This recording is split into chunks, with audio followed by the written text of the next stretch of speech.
அப்போ இந்த சபைக்கு இன்னைக்கு என்ன தேவைன்னா கர்த்தருடைய சித்தம் தேவை. இந்த சபைக்கு என்ன தேவை? கர்த்தருடைய சித்தம். பரலோகத்தில் அப்படி சித்தம் செய்யறது போல பூலோகத்தில் செய்யணும். பூலோகத்தில் கர்த்தருடைய சித்தம் செய்யணும்னா ஒரு சபை, ஒரு தரிசனம் பெற்ற ஒரு பாஸ்டர், அவங்க விசுவாசிகள் எல்லாம் இப்போ கர்த்தருடைய சித்தம் பூமியில் செய்யணும் அப்படி சொல்லிட்டு ஞாயிற்றுகளை மட்டும் வந்து ஒரு ஆராதனை, ஒரு செய்தி, ஒரு சாட்சி சொல்லிட்டு போயிட்டே இருந்தாங்கன்னா அது சித்தமா? நிறைய சபை அப்படி தான் இருக்குது. ஞாயிற்றுல மட்டும் விசுவாசி வருவாங்க, பாஸ்டர் தயாராக இருப்பார், ஒரு ஆராதனை பண்ணுவாங்க. ஆராதனையில் கடைசி நேரத்தில் ஃபஸ்ட்டு பாட்டு கொஞ்சம் ஸ்லோவாக போகும், ரெண்டாவது பாட்டு கொஞ்சம் வேகமாக போகும், மூணாவது பாட்டு கொஞ்சம் எல்லாத்துக்கும் வைப்ரேட் வந்துடும், நாலாவது பாட்டில் வைப்ரேட் தாங்க முடியாது, கீழே விழுந்து உருண்டு சேரை உடைச்சி, பெஞ்சை உடைச்சி, மைக்கை உடைச்சி, ஸ்பீக்கரை தள்ளி விட்டு, கேமராமேன் தள்ளி விட்டு, யாராவது புதுசாக வந்தாங்கன்னா அவங்கள பயங்காட்டி ஓட வச்சு. அல்லேலூயா. ஆமே. அவங்க என்ன நினைப்பாங்க, நம்ம கோயிலில் சாமி வர்ற மாதிரி தானே இவங்க கோயிலையும் வருதுன்னு தான் நினைப்பாங்க ஒழிஞ்சு, நீங்கள் பரிசுத்தத்தில் இருந்து தான் நிரம்புறீங்கன்னு அவங்களுக்கு தெரியுமா? சொல்லுங்கள். அவங்களுக்கு எதாவது தெரியுமா? அந்நிய பாஷை பரிசுத்த புதுசாக வந்தவங்க இதை கண்டு பயப்படுவாங்க. அல்லேலூயா. இந்த கண்டு பயப்படும். எனக்கு தெரிஞ்சு ஒரு ஐயா ஒரு கதை சொன்னார். அல்லேலூயா. ஒரு கதை சொன்னார். அந்த கதையிலேருந்து நான் கொஞ்சம் திருந்தினேன். இந்த ஆவி நிரம்புற கதை. இது வந்து கதைனா பிடிக்கும், கதைனா ரொம்ப நீங்கள் விரும்புகிறீங்க, ரொம்ப நல்லது. அல்லேலூயா. அப்போ இந்த ஐயா வந்து ஒரு பாஸ்டர். இந்த ஐயா ஒரு பாஸ்டர். இந்த பாஸ்டர் இப்போ ஆத்துமா தேடுவார். பாஸ்டர் உண்மையிலேயே நல்ல பாஸ்டர்லாம் நினச்சிவாங்க, ஆத்துமா தேடுறதா அவங்க வேலையை. இப்போ ஆத்துமா தேடிக்கிட்டே போயிருக்காரு. ஒரு தெரு ஓரமாக ஒரு தம்பி, நான் சொல்கிறது சுமார் ஒரு 50 வருஷத்துக்கு முன்னாடி. எத்தனை வருஷத்துக்கு முன்னாடி? 50 வருஷத்துக்கு முன்னாடி நடந்த கதையை சொல்கிறேன். இன்றைக்கி நானே பூமியில் இல்லை, நீங்களும் இருந்திருக்க மாட்டீங்க, சிலர் இருந்திருப்பீங்க. ஆமென். 50 வருஷத்துக்கு முன்னாடி மதுரை பட்டணத்தில் ஒரு தெருவில் ஒரு ஐயா போகிறாரு. வண்டி சைக்கிள் மிதிச்சுட்டு போகிறாரு ஆத்துமா தேடி. ஒரு ஆத்துமா விளக்கு கீழே உட்காந்து படிக்குது. அப்போ தெரு விளக்கில் உட்காந்து ஒரு ஆத்துமா என்ன செய்யுது? ஒரு தம்பி படிச்சுக்கிட்டு இருக்கார். படிக்கும்போது இவர் நினச்சார், ஆஹா ஒரு நல்ல ஆத்துமா கிடச்சிருக்கு அப்படின்னு சொல்லிட்டு சைக்கிள் நிப்பாட்டிட்டு, தம்பி உங்கள் பேர் என்னப்பா? என் பேர் ராமன். என் பேர் ராமன். அப்போ சொன்னார், ஏசுபு சொன்னார். ஏசுபு சொல்லிட்டு, ஞாயிற்றுக்கிழமை எங்கள் சர்ச்சுக்கு வந்துடுங்க. எத்தனை மணிக்கு? காலையில் 9 மணிக்கு. சர்ச் அட்ரஸ் எல்லாம் சொல்லிட்டார். தம்பி கண்டிப்பாக வர்றேன்ட்டார். அவர் ஒரு பிராமின் தம்பி. அவர் சரி, வயசான ஐயா கூப்பிட்றாரு, நம்ம போகலான்னு தம்பி போகிறாரு. அவர் இயேசுவை கும்பிடணும்லாம் போல, இயேசு ஏற்றுக்கணும், ரசிக்கப்படணும்லாம் போல. ஐயா கூப்பிட்டுருக்காங்க, அன்பாக கூப்பிட்றாங்க, போவோம். அப்படியே தம்பி அங்கே இவர் இப்போ இந்த பாஸ் என்ன செய்கிறாரு, அப்போல்லாம் இந்த வட்டமாக ஒரு கொட்டு, அது பேர் என்னது? ட்ரம் வச்சு ஒரு இது வச்சு அடிப்பாங்க. எல்லா பாஸ்டருமே அது பழகிருப்பாங்க. பைபிள் காலேஜ்லேயே சொல்லிக் கொடுப்பாங்க நம்ம தெரியல, எல்லா பாஸ்டருமே என்ன செய்வாங்க, அது வச்சுருப்பாங்க. வந்து அதை அடிச்சுக்கிட்டு தான் பாடுவாங்க. அப்போ இதை தட்டிக்கிட்டே பார்க்குறாரு. ராமனங்க ராமன் சர்ச்சுக்கேடை திறந்துக்கிட்டு உள்ளே வர்றது 2 கண்ணாலையும் நல்லா பார்த்துட்டார். 2 கண்ணாலையும் நல்லா பார்த்துட்டாரு. அது வரைக்கும் ஆவியில் அளவா நினைப்பிக்கிற ஆளு இந்த ராமன் உள்ள வந்தோடனே கண்ணை மூடி ட்ரம் அடி பயங்கரமா அடிக்கிறார். ஏன்? சந்திச்சு ஆத்துமா சர்ச்சைக்கு வந்துருச்சு அப்படின்னு அடி பயங்கரமா இவர் தட்டின தட்டில் இங்க இருந்த ஆத்துமாக்கெல்லாம் 10-20 ஆத்துமாக்களுக்கு இன்னும் ஆவி வந்து இவங்கெல்லாம் பரன்னு பறந்து போக ராமன் பறந்து ஓடிட்டாரு. சர்ச்சைக்கு வந்த ராமே ஒரே ஓட்டம் வீட்டுக்கு ஓடிட்டாரு. பயந்துட்டாரு. நம்ம ஆவியில் நிரம்பரை பார்த்து யாராவது பயப்படலாமா? சில பெந்தகோஸ்காரங்களுக்கு சொல்கிறேன், நீங்கள் ஆவியில் நிரம்பரை பார்த்து யாரும் பயந்து ஓடுற அளவுக்கு நிரம்பினீங்கன்னா அது ஆவி சரியில்லைன்னு அர்த்தம். இல்லை சொல்லுங்களேன். ஆமென். நீங்களும் நானும் ஆவியில் நிரம்பி ஒருத்தன் சர்ச்சைக்கே வராமல் ஓடுறான்னா நம்மக்கிட்ட என்ன ஆவி இருக்குது? அல்லது ஞானம் கிட்ட இருக்கோம்னு அர்த்தம். ஆமென். அப்போ இவருக்கு கண்ணை திறந்து பார்த்தாரு, ராமனையும் காணா, சீதையும் காணா. இல்லை சொல்லு. ஆமென். அந்த தம்பி பேர் ராமன். ஓ காணா, என்னடா அப்படின்னு சொல்லி அப்படியே இவங்க பாட்டு பாட சொல்லிட்டு அப்படியே வெளியே போய் பார்க்குறாரு. வெளியே போய் காம்பவுண்ட் எட்டி பார்க்குறாரு. 4 சைடு காம்பவுண்ட் எட்டி பார்க்குறாரு. ஒரு பக்கமும் ராமனை காணோம். கவலையோடு வர்றாரு. சோகமா, ஒரு தாய் தேற்றுவது போ. நம்முடைய ஸ்லாங் அந்த இதானே அந்த அந்த ஒர்ஷிப்பினுடைய தியாலஜி அப்படி தான் நம்ம வளர்த்துக்கிட்டோம். அப்படி சோகமாக முடிக்கிறார். சோகமாக முடிச்சுட்டு ஒரு சோகமான செய்தியை சொல்கிறார். அல்ல சொல்லுங்களேன். ஆமீன். என்னமோ ஒரு செய்தியை கொடுத்துருப்பார். நான் நினைக்கிறேன் பெரும்பாலும் சீசர்களை ஏசு விட்டு ஓடி போன செய்தியை கொடுத்துருப்பார்னு நினைக்கிறேன். அல்லேலூயா. ஆமீன். அப்படி கூட்டத்தை முடிச்சுட்டு ஓட்டோடம் சச்சு முடிஞ்சோம். இப்போ பறந்து ஓடுறாரு. எங்க? அதே தெருவுக்கு போறாரு. எப்படியா ராமனை தேடலான்னு. அங்கே போனால் ராமன் இல்லை, தெருவில் இல்லை. சுற்றி அடிச்சுக்கிட்டு இருக்காரு சைக்கிளில். ஊரை சுற்றி அடித்தா ஒரு தெருமுனையில் ராமன் வந்துடுறாரு. இவரை கண்ட உடனே ராமன் ஒரே ஓட்டம் ஓடுறார்.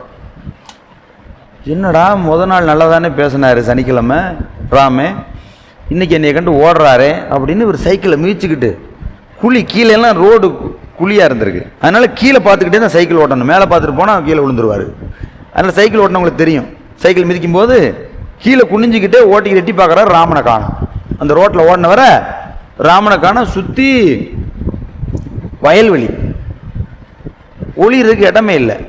ராமன் எங்கே போனார் அப்படின்னு சைக்கிள் நிப்பாட்டிட்டு வரப்பு வழி அப்படி எட்டி எட்டி போகிறாரு. ஒரு கிணறு ஒன்று இருக்குது, அந்த மோட்டர் பம்பெல்லாம் இருக்குது. அந்த மோட்டர் பம்பில் உட்காந்துருக்காரான்னு போய் பார்க்குறாரு. மோட்டர் பம்பில் காணோம். அந்த ரூமில் காணோம். சுற்றி பார்த்துட்டு கிணத்தட்டி பார்க்குறாரு. ராமன் படிக்கட்டில் நினைச்சிறாரு. பயந்து இவருக்கு வேற ஏதோ ஆவி வந்து படப்பட நடுங்கிட்டு உட்காந்துருக்காரு இந்த தம்பி.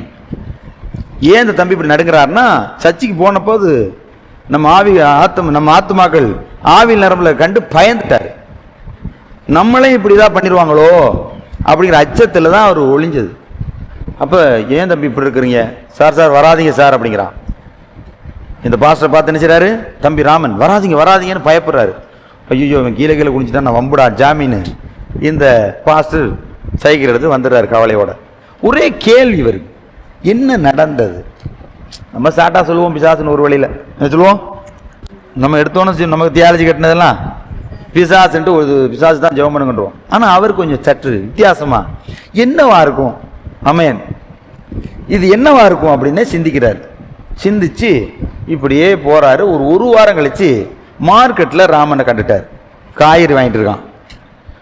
இந்த பாஸ்டர் நினைக்கிறாரு, ஆஹா இவன் எங்கேயே அட்டாக் பண்ணிடணும் அப்படின்னு சைக்கிள் நிப்பாட்டு மெல்ல போய் காலர் சட்டையை போய் பிடிச்சிக்கிட்டார். ராமனை காலர் சட்டையை பிடிச்சி அப்பயும் ஓட பார்க்குறான் ராமன். இல்லை தம்பி இது கொஞ்சம் ஓடாத, ஒன்றும் செய்ய மாட்டேன் உடனேனா, என்னத்தினால எங்களை கண்டு ஓடனு அப்படின்னு இந்த ராமன்ட்ட கேட்குங்க. இந்த ராமன் கொஞ்சம் இல்லை சார் அப்படி இப்படிங்கிறான். இல்லை நீங்கள் எதாக இருந்தால் சொல்லு.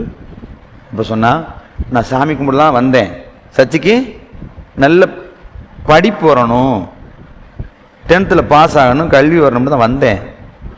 சர்ச்சுக்குள்ளே வந்தோன்னே நீங்கள் அந்த அடித்து முன்னாடி இருக்கவங்களாம் என்னமோ தவி விழுந்ததை பார்த்து நான் பயந்துட்டு இன்னும் பயமாக இருக்குது சார் அப்படின்னு சொல். அப்படியா அப்படின்னு இந்த ஐயாவுக்கு யோசிக்கிறார். இப்போ சொல்கிறாரு, சாரி அது நீ பயப்படாதால, ஒன்று பயப்படுற மாதிரிலாம் ஒன்றும் இல்லை. ஆமாம் என்ன சொன்னார், அந்த மாதிரி வந்து ஆடுறவங்களெல்லாம் கண்டு நீ பயப்படுற மாதிரியெல்லாம் அவங்களுக்கு ஒன்றும் பிரச்சனை இல்லை, அவங்க நல்லவங்க தான், அவங்க வந்து கொஞ்சம் எமோஷன் ஆகிட்டாங்க. அதனால் இந்த வாரம் வா, இந்த வாரம் வரணுமாங்கிறான். அந்த ராமன் கேட்குறான். இல்லை நீ வா, அவங்க அந்தளவுக்கு பண்ண மாட்டாங்க, நான் பார்த்துக்கிறேன் அப்படின்னு சொல்லி சமாதானப்படுத்தி இடையில போய் சந்தித்து இந்த ராமனை அடுத்த வாரம் எட்டி பார்க்குறாரு. ராமன் வர்றது தெரிஞ்சோடனே அந்த ட்ரம்மையும் குச்சியும் ஓரமாக வச்சுட்டார். விசுவாசிகளையும் கொஞ்சம் அமைதிப்படுத்திட்டார். அல்ல சொல்லுங்க, விசுவாசிகளையும் அமைதிப்படுத்திட்டு நேராக வசனத்தை பேச ஆரம்பிச்சிட்டாரு. வசனம் பேசணும். ராமன் வந்து உட்காந்தார் பின்னாடி, நல்லா வசனம் கேட்டார். கேட்டுட்டு கடைசி நேரத்தில் வந்தார். சார் நீங்கள் பேசுன மாதிரி என் இருதயத்தில் இவ்வளோ கவலை இருந்துச்சு, முன்னோருடைய கர்மாலாம் நீங்கள் பேசுனீங்க, முன்னோருடைய சாபங்கள் எல்லாம் சொன்னீங்க, அதெல்லாம் உண்மைதான் சார், நீங்கள் பேசின சத்தியம் உண்மையானது. பைபிள் சொல்லுதில்ல, சத்தியத்தை அறிவீர்கள், சத்தியம் உங்களை விடுதலையாகும். அப்போ ராமன் எதில் விடுதலையானாரு? சத்தியத்தில். ட்ரம்லையும் கைத்தட்டலையும் அபிஷேகத்தில் என்ன செய்யல? பெந்தகோஸ்து விசுவாசிகளுக்கு நான் சொல்றது, அல்லேலூயா சொல்லுங்களேன், ஆமென். ஒரு மனுஷன் எதுல விடுது யாரா? சத்தியத்துல. சத்தியத்தை அறிவீர்கள், சத்தியம் உங்களை, ஆமா, அந்த சத்தியம் தான் என்ன செய்யுது? இப்ப ராமனை விடுதலை ஆக்கிருச்சு. கவலை அவன் மனசுல நடஞ்சு வந்திருந்தான், கண்ணீர் துக்கத்தோடு வந்திருந்தான், வேதனையோடு இருந்தான். இந்த துக்கத்திலிருந்து எனக்கு வழி காட்டுறது யாரு? இந்த வேதனையிலிருந்து என்னைய நீக்கி சுகமாக்குறது யாருங்கிற கேள்வியோட வாழ்கிற மக்களுக்கு இப்ப என்ன தேவை? வசனம் தேவை. வசனத்தை சொன்னோன்னே இவன் விடுதலை ஆயிட்டான். நல்ல கவனிங்க, விடுதலை இல்லாம ரெகுலரா சபைக்கு வந்து ஒரு விசுவாசி ஆயிட்டாரு. பின்ன அப்படியே உடன் ஊழியர் ஆயிட்டாரு. அதுக்கப்புறம் ஊழியக்காரர் ஆயிட்டாரு. அதுக்கப்புறம் அவர் ஒரு பெரிய பாஸ்டர் ஆகி இன்னைக்கும் வேற மாநிலத்தில், அன்னைக்கு நான் இதை கேள்விப்படும் போதே 15 வருஷத்துக்கு முன்னாடி கேள்விப்பட்டேன். அப்பவே 800 கிளை சபை அந்த ராமனுக்கு இருந்துச்சான். எத்தனை? 800 கிளை சபை. 15 ஆண்டுகளுக்கு முன்னாடி இந்த கதையை கேட்டு அந்த கதையை சொன்ன ஐயா ரத்னம்பால் வாழ்க்கையில் நடந்தது. ரத்னம்பால் ஐயா வாழ்க்கையில் நடந்தது, அவரே சொன்னார் இந்த கதையை. அப்போ சொல்லும்போது 800 கிளை சபைகள் இருந்துச்சு. இன்னைக்கு எவ்வளோ 1000க்கு மேலே இருக்கும் நம்புகிறேன். இப்போ பாருங்க, நம்முடைய அந்நிய பாஷையோ பரிசுத்த ஆவியானவருடைய நிரம்புதலோ கொட்டடிக்கிறதோ மற்றவங்களுக்கு இடரெல்லாம் இருந்தால் அதை விட்டுறணும். அவங்க முன்னாடி அதை செய்யக்கூடாது. அல்லேலூயா சொல்லுங்க. அதை நிறுத்தினதுனால ரட்சிக்கப்பட்டான். ஆமென். பேசுறவங்களுக்கு புரியுதா? ஆமென். அப்ப ரட்சிப்பு மனம் மாறுறதுல இருக்கு. அல்லேலூயா சொல்லுங்க. வெளி தோற்றத்தில் அல்ல, சத்தியத்தினால் நடக்கிறதுனால, சத்தியத்தை பேசுனதுனால இருந்துச்சு. ஆமென். அப்போ உன் நினைவுகள் என் நினைவுகள் அல்ல, என் வழிகள் உன் வழிகளும் அல்ல. ஆமென். இது ரெண்டையும் மாத்தணும். நீங்க வாசிங்க நீதிமொழிகள் 6:23. நீதிமொழிகள் 6:23. கட்டளையே விளக்கு, வேதமே தான் வெளிச்சம், போதக சிச்ச ஜீவ வெளி. பரலோகத்துக்கு போனோம்னா போதகருடைய வேர்டு நம்மளை சில இடங்களில் காயப்படுத்தணும். அல்லேலூயா. செய்தி நம்மளை சிந்திக்க வைக்கணும், மனம் திரும்ப வைக்கணும், பாவ மன்னிப்பு பெற வைக்கணும். அப்ப பிரசங்கியார்கள் எவ்வளவு யுக்தியா கையாளணும் பாருங்களேன். இன்னைக்கு நிறைய எனக்கு வருத்தமா இருக்கும். பிரசங்கியாருடைய பிரசங்கம், நாங்கள் ஒரு பிரசங்கத்தை கேட்போம், 2 நிமிஷத்துக்கு முன்னாடி கேட்க முடியலன்னா அதில் ஒன்றும் இருக்காது. பிரசங்கம் கேட்டால் மேக்னெட் பவர் போல் அந்த செய்தியோட நம்ம ஆன்மா அனுசன் ஒட்டுற அளவுக்கு தேவன் என்னை பயன்படுத்தணும் நம்ம கேட்கணும். பிரசங்கியார்கள் அந்த செய்தி ஜனங்களை மாற்றும். அல்லேலூயா. போதக சிச்சையே ஜீவ வழி, வேதமே விளக்கு. அல்லேலூயா. வேதம் தான் வெளிச்சம், விளக்கு. ஆமென். அதனால சத்தியத்தின்படி நடக்கணும், சத்தியத்தை போதிக்கணும். அதுதான் ஆண்டவருக்கு பிரியமான சித்தம். ஆண்டவருக்கு சித்தம் என்னன்னா சத்தியத்தின்படி நடக்கணும், நம்மெல்லாம் சத்தியத்தை பேசணும். அல்லேலூயா. லூக்கா எழுதின சுவிசேஷ புஸ்தகம் 5வது அதிகாரம் 12-13 வாசி கேட்போம்.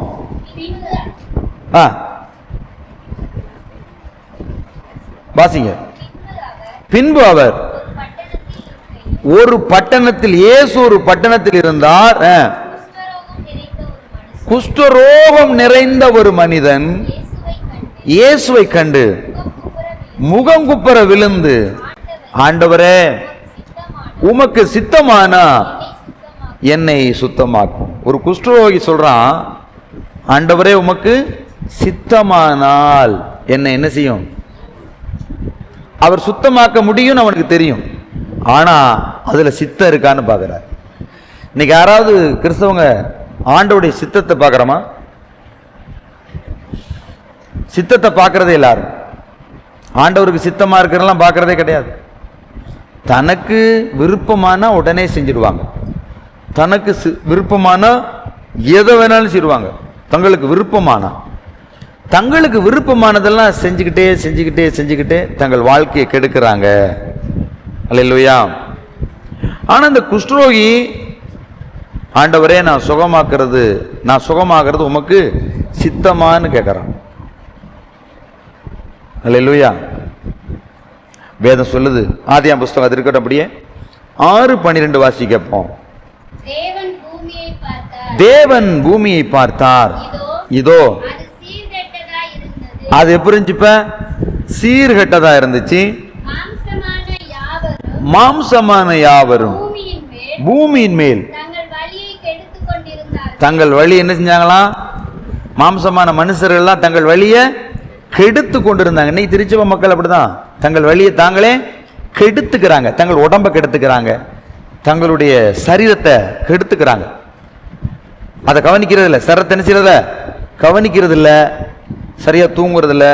மனுஷனா இருந்தா 7 மணி நேரம் சராசரி ஒரு மனுஷன் தூங்கணும்.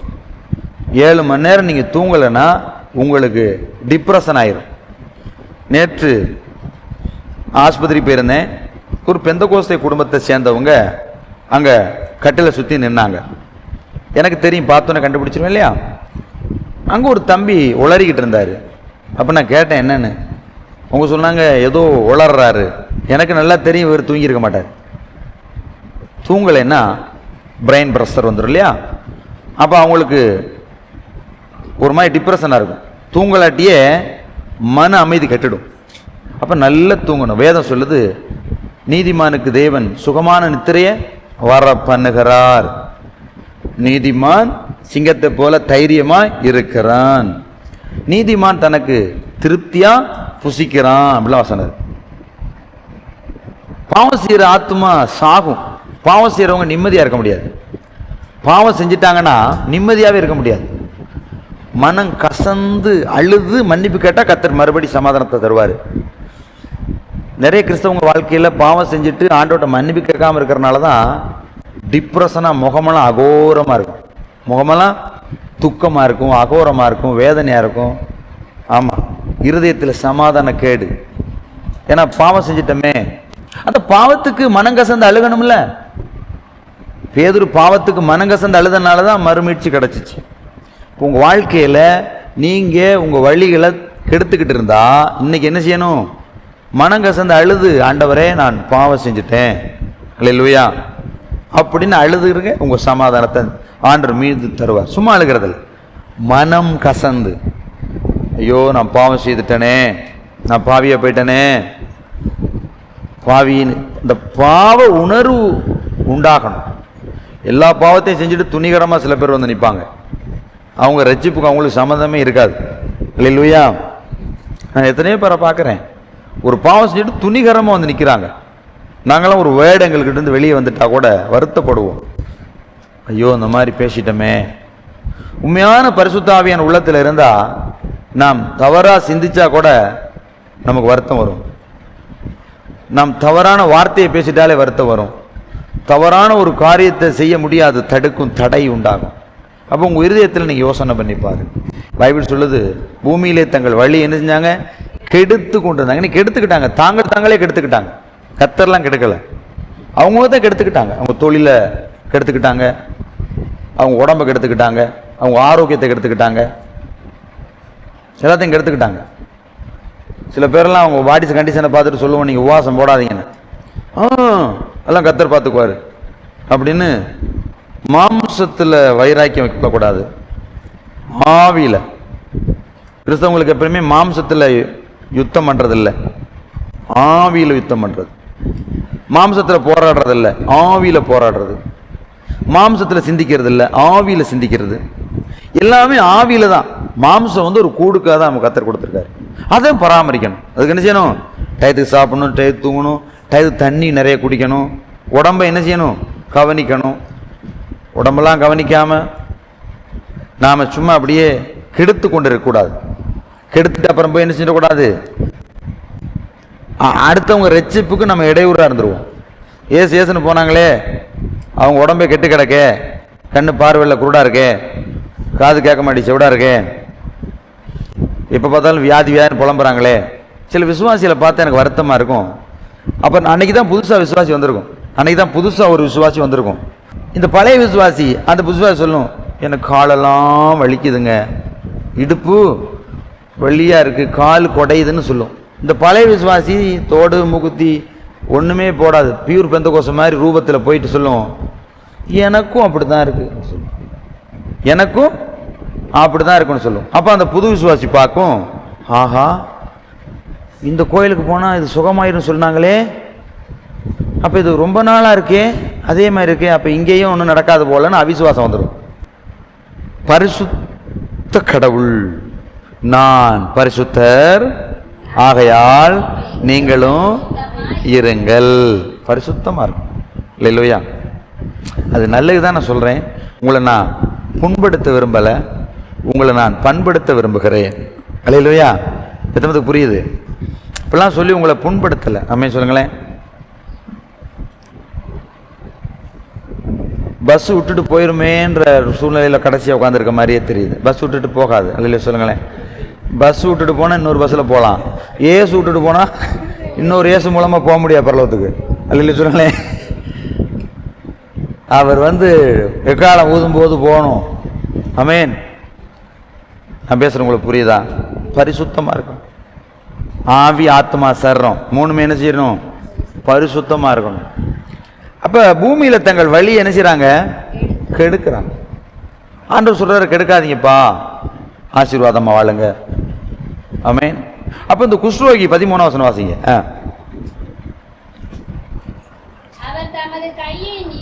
அவர் தமது கையை நீட்டி அவனை தொட்டு எனக்கு சித்தம் உண்டு, சுத்தமாக. ஆண்டவருக்கு சித்தம் உண்டு எல்லாரையும் சுத்தமாக. இல்லை சொல்லுங்களேன். ஆனா நீங்க என்ன செய்யணும்? சுத்தமாக. எனக்கு அந்த எக்ஸ்பீரியன்ஸ் எனக்கு கொஞ்சம் ஏதோ கடவுள் கிருபை இல்லை. சபைகளுக்கு போவேன், கவலையோடு உட்காந்துருப்பாங்க. அவங்கள என்னுடைய கவனம் எப்படின்னா, ஏண்டா ரட்சிக்கப்பட்டோம் அப்படின்னு இருக்கிறாங்க, ஏண்டா ரட்சிக்கப்பட்டோன்னு இருக்கிறாங்க அப்படின்னு நினைப்பேன். சில பேர் வெளியே கவலையோடு இருந்து உள்ள வருவாங்க சந்தோஷமா சர்ச்சுக்குள்ள. அவங்க வர்ற அந்த சந்தோஷத்திலே கண்டுக்குவேன், அவங்களுடைய விசுவாசம் பெரிது.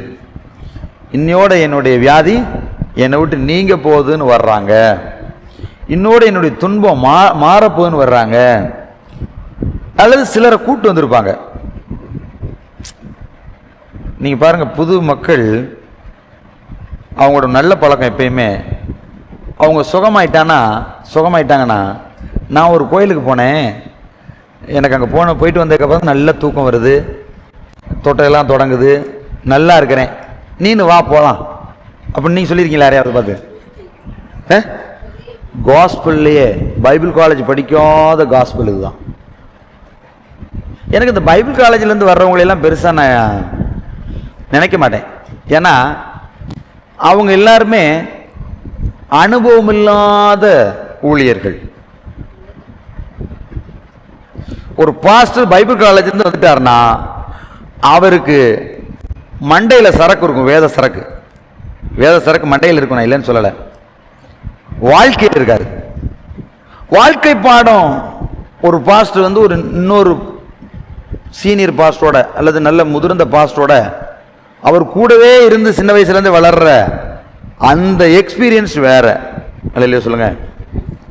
மோசே கூட அந்த யோசுவா மாதிரி, இயேசு கூட அந்த பேதுரு மாதிரி. இல்லையா? சொல்லுங்களேன். அந்த எக்ஸ்பீரியன்ஸ் பயங்கரமாக இருக்கும். நான் யோசிப்பேன், இவ்வளோ பைபிள் காலேஜ் கிராஜுவேஷன் கொடுக்குறாங்க. ஆமென். அந்த கிராஜுவேஷன் வாங்கினவங்கெல்லாம் வெளியே என்ன செய்வாங்க? ஆத்ம பாரம் இல்லாமல் வேற எல்லாத்தையும் சொல்லி கொடுத்துருவாங்க.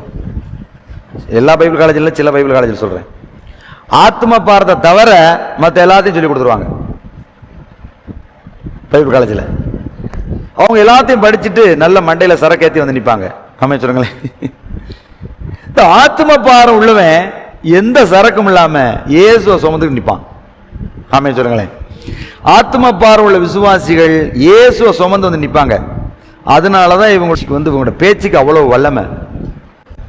எல்லா சரக்கோட பேசுறவன் இயேசு எல்லாம் பேசிக்கிட்டு இருப்பான். அவங்களுக்கு வேல்யூ இல்லை, எடுபடாது மக்கள் மத்தியில். இந்த நான் ஒரு கோயிலுக்கு போனேன், நல்லா இருக்கு, நீனு வான்னு கூட்டு வரவங்க மாதிரி அந்த ஹாஸ்பிட்டல் பயங்கரமா இருக்கு. அப்படி எத்தனை பேர் கூட்டு வந்துருக்கீங்க? இந்த வாரம் கூட்டு வந்திருக்கேன். போன வாரம் ஒரு அம்மா வந்திருக்கு, இந்த வாரம் கூட்டு வந்திருக்கு. இல்லையா? அப்ப இது என்னன்னா, கர்த்தர் நல்லவர் என்பதை ருசித்து பாருங்கள். இவங்க ருசிச்சுட்டாங்க, மற்றவங்களுக்கு ருசிக்கிறதுக்கு கொடுக்குறாங்க. அல்லேலூயா. அப்ப கர்த்தர் நல்லவர்னு ருசிக்காமலேயே இன்னொருத்தவங்களுக்கு கொடுக்க முடியுமா? அது மாதிரி தான் நம்ம வாழ்க்கை. ஆனால் யோசனை பண்ணி பாருங்க. இப்ப இந்த வசனம் சொல்லுது, எனக்கு சித்தம் உண்டு சுத்தமாக. நீங்க ருசிங்க. ஏசு யாருன்னு நீங்க ருசிக்கணும். அல்லேலூயா. நீங்க ருசிச்சா ஜனங்கள் உங்களிடத்திலிருந்து அவர்கள் இயேசுவை ருசிப்பாங்க. என்கிட்ட இருந்து இன்னொரு நபர் இயேசுவை ருசிக்கிற அளவுக்கு நான் இயேசுவால் என்ன செய்யணும்? நிரப்பப்படணும். நீங்களும் இயேசுவால் நிரப்பப்பட்டா உங்களிலிருந்து மற்றவங்க இயேசுவை ருசிப்பாங்க. இயேசுவை யாரும் தானா ருசிக்க முடியாது. இயேசு ருசிக்கிறதுக்கு இந்த பூமியில் ஒரு ஆணோ பெண்ணோ தேவை. அவர்கள் மூலமா அவங்களுடைய நடைமுறை, அவங்களுடைய பேச்சு, அவங்களுடைய செயல்பாடை கண்டு இன்னொருத்தவங்க ஆண்டவரை ருசிப்பாங்க. அல்லேலூயா. யோசிச்சு பாருங்களேன். இப்ப மனசு மாறி இருக்கா? மாறலைங்க. சாமி கும்பிட தான் வந்திருக்கோம், ஆனா ரட்சிக்கப்படலை. ரட்சிப்புங்கிறது இயேசுவை போல தன்னை ஒரு மாத்திக்கிறது. ரட்சிப்புங்கிறது சமஸ்கிருத வார்த்தை. இயேசுவை போல நம்மளை மாத்திக்கிறது தான் ரட்சிப்பு. வாரம் நாளும் இயேசுவை போல மாறணும்னு யாருக்கா நினைப்பு வந்திருக்கா? இயேசுவை போல கிரியை செய்யணும்னு நான் ஆசைப்பட்டிருக்கேன். ஊழியக்காரன் ஆகும்போது இயேசுவை போல பிசாசு விரட்டணும், இயேசுவை போல பிரசங்கம் பண்ணணும், இயேசுவை போல அற்புத அடையாளம் செய்யணும், இயேசுவை போல வாழணும். அப்படி செய்யணும்னு நினைச்சேன். இயேசுவை போல வாழணும்னு நான் நினைக்கல. அதுக்கப்புறம் தான் நினைச்சேன், இயேசுவை போல வாழ்ந்தா இவைகள் எல்லாம் தானா வந்துடும். இல்லையா? இயேசுவை போல வாழ்ந்தா இயேசுவை போல பிசாசு விரட்டலாம். இயேசுவை போல வாழ்ந்தா இயேசுவை போல நோயாளிகளை ஜெபம் பண்ண சுகமாக்கலாம். இயேசுவை போல வாழ்ந்தா அதிக நேரம் பிரசங்கம் பண்ணலாம். இயேசு 3 நாள் பிரசங்கம் பண்ணாரு. அல்லேலூயா. மலையில இயேசுவை போல வாழ்ந்தா இயேசுவை போல தீர்க்கதரிசி சொல்லலாம். அல்லேலூயா. அப்ப இயேசுவை போல வாழ்றது தான் இங்க இம்பார்ட்டன்ஸ், அதுதான் முக்கியம். ஆனா இயேசுவை போல வாழணும்னு யாரும் விரும்புறது இல்லை. ஆனா இயேசுவை போல கிரியை செய்யணும்னு விரும்புறோம். அது தவறு இல்லை. இயேசுவை போல வாழுங்க, இயேசுவை போல கிரியை செய்யுங்க. அல்லேலூயா. எதை பத்தி நான் பேசுற புரியுது? கிறிஸ்தவமே இயேசுவை போல் வாழுகிற ஒன்று. ஆமென். இயேசுவை போல வாழுகிறது. ஆமென். அப்போ குஷ்டரோகம் சுகமாகும். அல்லேலூயா. குஷ்டரோகம் சுகமாகும். என்ன குஷ்டரோகம்? ஆவிக்குரிய குஷ்டரோகம். ஆவிக்குரிய சிந்தனையில குஷ்டரோகம் தூரமாகிறது. சிந்தனையில தூரமா குஷ்டரோகியில தூர ஊர்ல இருந்து பாளையத்துக்கு புறம்பாக்குவாங்கல்ல. குஷ்டரோகம் வந்துட்டு அந்த காலத்துல என்ன செய்வாங்க? பாளையத்துக்கு புறம்பாக்கு. அப்ப உங்க உட்கார்ந்து இருக்க நபர்களுக்கு இங்க இருக்க பிடிக்கல. இது ஒரு ஆவிக்குரிய குஷ்டரோகம் பிடிச்சிருக்கு. அப்ப இதெல்லாம் ஆவிக்குரிய குஷ்டரோகம். எப்படா முடிச்சோன்னு பாருங்களேன். முடிச்ச உடனே ஆமேன்னு சொன்ன உடனே ஒரே ஓட்டம். ஆட்டத்தை பார்க்கணும், பேச்சு சத்தம். பைபிள் படிக்கலாம் சத்தம் குரல் வராது. கூட்டம் முடிஞ்சோன்னு கத்துங்க பாருங்க. நாங்க இங்க ஜெபிக்கிறது இந்த கை வச்சிருக்க ஆளு கேட்காது. விசுவாசிய இந்த ஆவிக்குரிய குஷ்டம் பிடிச்சிட்டா அது கஷ்டம். அமே சொல்லுங்க, அதை திருத்த கொஞ்சம் கஷ்டம். அப்ப நம்ம வாழ்க்கையில் ஆவிக்குரிய குஷ்டம் வரக்கூடாது. ஆண்டவர் குஷ்டரோகிகளை சுஸ்தமாக்க விரும்புகிறான். அல்லேலூயா. நான் பேசுறேன், உங்களுக்கு புரியுதா? புரியலையா? கையெல்லாம் வச்சிருக்கீங்களா? கொண்டு போயிட்டீங்களா?